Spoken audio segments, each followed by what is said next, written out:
All right, hi there. I was working on the adventure for this month. Actually, it's going to be two if everything goes well. And I thought I would just stop and show you how I do one of the things that I love about InDesign, which is how you can get the text to kind of curl around images to kind of get them inset between paragraphs, which is kind of cool. So let me switch over to this. Do you hear this is, I mean, you can see fragments of Mulciber's flute here because this is me editing from my previous adventure and putting in new elements. I got this undead dude and a fisherman here and my work in process map. But what I wanted to show is this guy. If you look at him, when I move him around, the text kind of flows nicely around and kind of hugs him and gets out of the way. And if you just start with a basic image and you just drag it in, you use the place tool, you don't get that, right? You can just see, here's a white image that I've made in Photoshop with a fisherman on it. You can't see the text through it, and the text isn't kind of wrapping around it nicely. So the way to do this is very straightforward. You just go into what do I want to show first? Let's do effects. So when you have an image on top of your text, there's what they call blend modes. If you use Photoshop at all or even GIMP, I don't know what they're called in GIMP, but the principle is the same. How do you merge these two images into a single image? Having one on top of the other is only one option. But if I go into effects, and then I can pick a whole bunch of different options. There's some strange things, but I'm going to pick multiply. And what multiply basically means is it multiplies the two, uh, the darks together. The dark stay dark, the light stay light. So now you can see the text is running through my fisherman here, which is step one. And the next step then is to do text wrap. So I'll open this little text wrap dialog, and there's a couple options. This is kind of the obvious one, which is a rectangular wrap, so you can see the image gets out of the way. And if you're using Scribus, this is your basic option. But I want the text to hug my character, so I'm going to choose this wraparound object shape.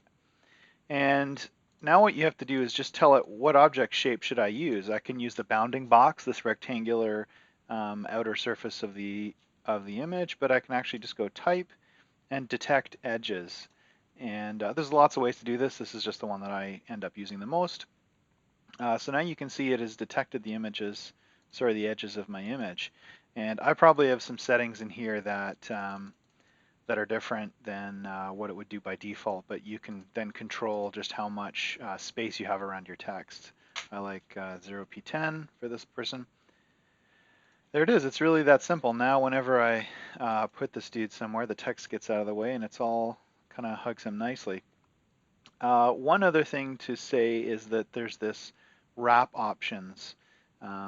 If I do, it kind of controls how a text column gets split around the image.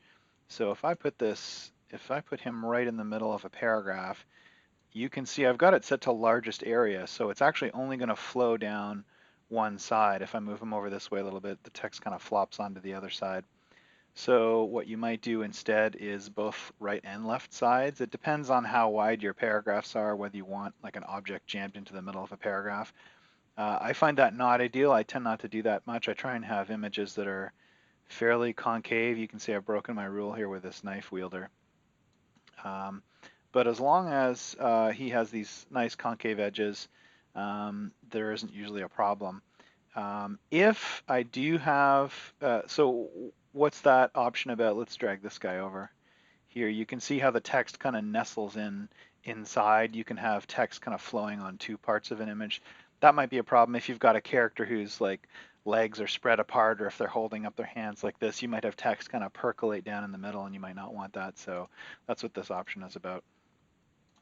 Anyway, that's it's really that simple.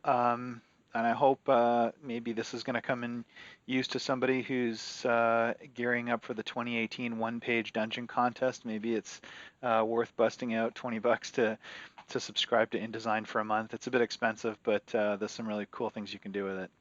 Anyway, hope you enjoyed that and found that useful, and I'll see you soon.